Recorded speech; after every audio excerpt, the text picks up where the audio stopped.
Hoje é dia de Vasco da Gama. Às 7 horas da noite, em São Januário, o Vasco enfrenta o Atlético de Minas Gerais, visando o Campeonato Brasileiro, amistoso de preparação. E se tratando de preparação, se dentro de campo o Vasco está focado na única competição que tem para o restante da temporada, fora dele, o foco também continua, pois o Vasco trabalha junto com o seu departamento de futebol, buscando reforços, ou aliás, oportunidades de mercado. E se o Vasco procura ouvir sims, o Vasco também diariamente tem que dizer não. Pois além da procura pelo atacante Aguinaldo, nessas últimas horas a imprensa turca vem colocando o Fenerbahçe, clube hoje do ex-técnico rubro-negro Jorge Jesus, como um dos interessados na contratação do volante cria das categorias de base do Gigante da Colina, Marlon Gomes. Vamos ficar de olho e, como eu sempre falo aqui, tirem o olho dos meus crias. Mas fica tranquilo que a gente vai falar sobre isso e explicar a vocês tudo o que está acontecendo. Porém, é claro, antes de começar esse vídeo, antes de deixar você, torcedor vascaíno, muito bem informado de tudo o que acontece no nosso Gigante da Colina, eu faço questão de dar as boas-vindas a todos vocês que estão chegando ao nosso canal pela primeira vez. Para quem não me conhece, eu sou o Lucas e esse daqui é o canal do Gigante Vasco, o canal do torcedor vascaíno. Se você está aí do outro lado e ainda não é inscrito no nosso canal, eu faço questão de pedir a sua inscrição. Queremos muito e precisamos muito, inclusive, chegar aí à marca dos 90 mil inscritos. Então, conto com você.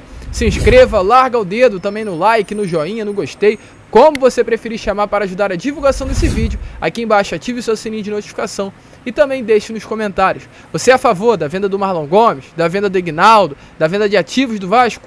Coloque a sua opinião aí nos comentários. Tranquilo, rapaziada? Mas vambora, né? Sem muita enrolação, gente. Fala logo de Vasco da Gama. E eu quero começar aqui já falando sobre o mercado, pois ontem, na parte da noite, tivemos a informação se tratando do atacante Roger Martínez. A gente falou sobre isso nessa manhã de hoje no Acorda Vascão. Roger Martínez, para quem não conhece, é um ponta esquerda de 28 anos, que hoje veste a camisa do América do México. Ele foi oferecido ao Gigante da Colina por meio de intermediários, empresários, e até o momento o Vasco não deu uma resposta sobre a possibilidade de avançar nas negociações. Porém, por ser uma posição carente hoje no setor ofensivo do Vasco, o Vasco sim tem chance de se interessar e avançar nos negócios. Porém, além dessa notícia, ontem também tivemos uma outra informação se tratando de mercado, se tratando de Vasco da Gama, mas não com relação a uma possível chegada, mas com relação a uma possível saída. A gente havia informado a vocês nestes últimos vídeos de um interesse do Spartak de Moscou, da Rússia, pelo Aguinaldo. O clube russo fez uma oferta no valor de 11 milhões e 100 mil reais pelo atacante de apenas 18 anos, cria das categorias de base do Gigante da Colina e uma das grandes promessas e joias da nossa base. O Vasco de imediato rejeitou a proposta e nesse momento precifica o Aguinaldo no mercado no valor de algo em torno de 33 milhões e 300 mil reais. Ou seja, o Vasco não formalizou uma contraproposta, mas deixou claro, evidenciou que o valor que, no caso, o Vasco da Gama, a diretoria cruzmaltina, gostaria de receber pelo Aguinaldo é algo em torno dos 30 milhões de reais. Ou seja, o Spartak Moscou tentou, mas a proposta foi rejeitada. E nestes últimos dias, mais um clube foi ali, mas se interessou pela contratação de outro ativo da base cruzmaltina. Dessa vez o Marlon Gomes, segundo informações aí por indicação do Jorge Jesus, ex-técnico rubro-negro do Flamengo, campeão aí durante o ano de 2019 da Libertadores, e hoje técnico do Fenerbahçe, sinalizou com o Gigante da Colina, né, com uma oferta aí no valor de 5 milhões de euros para a contratação do Marlon Gomes. Quem traz isso é a própria imprensa turca. Esse valor aí de 5 milhões de euros gira hoje algo em torno dos 30 milhões de reais. Então essa teria sido a oferta que o Fenerbahçe sinalizou que iria fazer pelo volante cruzmaltino. O meio-campista, além do Fenerbahçe, também hoje vem tendo o interesse do Milan. Milan, um dos maiores clubes do futebol europeu. Inclusive, gente, o próprio jornal turco, que eu até trago aqui o nome exato a vocês, Fanatic é o nome desse jornal, diz aí que o Marlon Gomes é tratado hoje como futuro capitão da seleção brasileira pelo técnico Jorge Jesus. Para vocês verem a qualidade que o futebol europeu hoje olha para o Marlon Gomes. No caso, a expectativa que vem sendo colocada em cima desse jovem atleta da base do Cruz Maltino. O Vasco ainda não se posicionou, mas eu creio, espero, acredito, confio que a diretoria não venda o Marlon Gomes por 27, 30 milhões de reais. A gente que acompanha dia a dia o Marlon Gomes, viu a evolução dele, viu como esse atleta jogou bola no ano passado na Série B e viu como esse atleta também jogou bola nesse ano no Sul-Americano Sub-20. Sabemos muito bem que o Marlon Gomes vale muito mais do que 27 milhões de reais, 29 milhões de reais. Marlon Gomes é atleta para ser vendido por 60, 70, 80 milhões de reais e refazer aí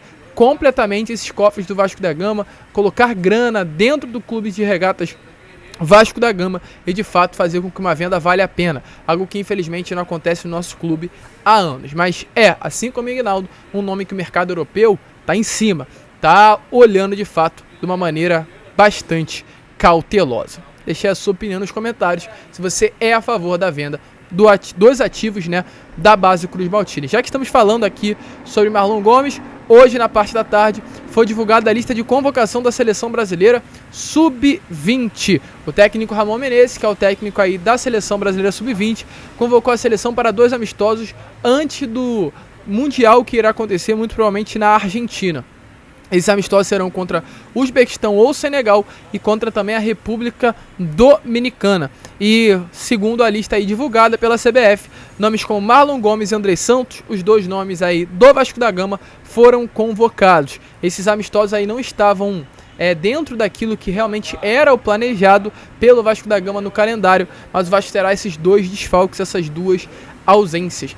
E é realmente algo muito estranho na minha opinião, né? Porque o Andrei Santos foi convocado aí para a seleção principal na última semana e agora está sendo convocado para a seleção Sub-20. Qual é a seleção do Andrei? É Sub-20 ou é a principal? Fica essa dúvida. Na minha opinião, não dá para ficar participando nas duas, pois toda a data FIFA o Andrei vai para a seleção. É Sub-20, é profissional, é tudo. Mas situação complicada. Sobre o Marlon Gomes também é outra situação complicada até demais, na minha opinião. Pois o Marlon Gomes é um atleta hoje que pode vir a ser muito importante para o sistema de meio campo do Vasco. Um atleta diferente, um atleta que o mercado europeu olha para o cuidado, um atleta que não tem que ser mais tratado como um jogador de sub-20, mas como um jogador de seleção brasileira profissional. E outro ponto importante, Atlético Mineiro, Palmeiras e Flamengo não deixaram que a seleção brasileira convocasse os atletas sub-20 para as eliminatórias não, né? Mas para esses amistosos que estarão acontecendo. Porque é o sub-20, não é o profissional. Então atletas importantes no elenco não podem ser convocados para a seleção brasileira sub-20. O Marlon, na minha opinião, hoje é uma peça importante. E aí fica a dúvida, fica o questionamento. Vale a pena convocar o Marlon Gomes para a seleção sub-20? Vale a pena o Vasco deixar a ida do Marlon Gomes? Palmeiras, Atlético e Flamengo não deixaram. Os 3 hoje clubes que mandam e desmandam no futebol brasileiro. Veremos o que irá acontecer. Mas, assim como eu falei sobre o Marlon, deixe a sua opinião aí nos comentários. Gente, para finalizar o vídeo, falar sobre mais 2 informações de mercado e finalizar aí com esse amistoso contra o Atlético. Quero falar agora rapidamente, primeiramente, sobre o Zanocelo. Nessa manhã de hoje, tivemos aí a confirmação que o Zanocelo acertou com o Fortaleza. O Santos acertou o empréstimo do Zanocelo com o Fortaleza até dezembro de 2023. Essa é a informação que nós temos. Um empréstimo até o final do ano. E caso aí realmente Fortaleza queira exercer o direito de compra do atleta, terá que pagar 22 milhões de reais. Por que eu tô falando sobre isso? Pois o Vasco se interessou pelo Zanocelo no início do ano. O Santos precificou o atleta na casa dos 35 milhões de reais. Chega até a ser bizarro de fato isso. O Vasco até sinalizou que poderia pagar, mas o Santos ainda colocou mais uma cláusula aí no contrato, querendo envolver as dívidas com o Natan. E aí a partir disso o Vasco deu para trás. A gente teve essa notícia no Zanocelo do meio do ano. O Vasco tentou a contratação do Zanocelo. O Santos se negou a emprestar o Zanocelo ao Vasco. E a partir desse momento o Vasco deu para trás novamente. E hoje o Santos acerta o empréstimo do Zanocelo ao Fortaleza. E o Vasco fica aí tratado como qualquer um. Por que eu tô falando sobre isso? Porque a gente espera que da mesma maneira com que o Santos está dificultou tanto, né? Assim como o Zanocelo, assim como o Lucas Braga nas negociações, que no futuro o Vasco também dificulte a vida do Santos quando se trata de negócio. Porque uma situação, na minha opinião, muito chata. O Zanocelo é um atleta que foi um pedido do próprio Maurício Barbieri, uma grande oportunidade de mercado visível aí, que poderia chegar ao Gigante da Colina, mas por um posicionamento completamente distinto para o Vasco e para outros clubes, ele hoje fechou com o Fortaleza.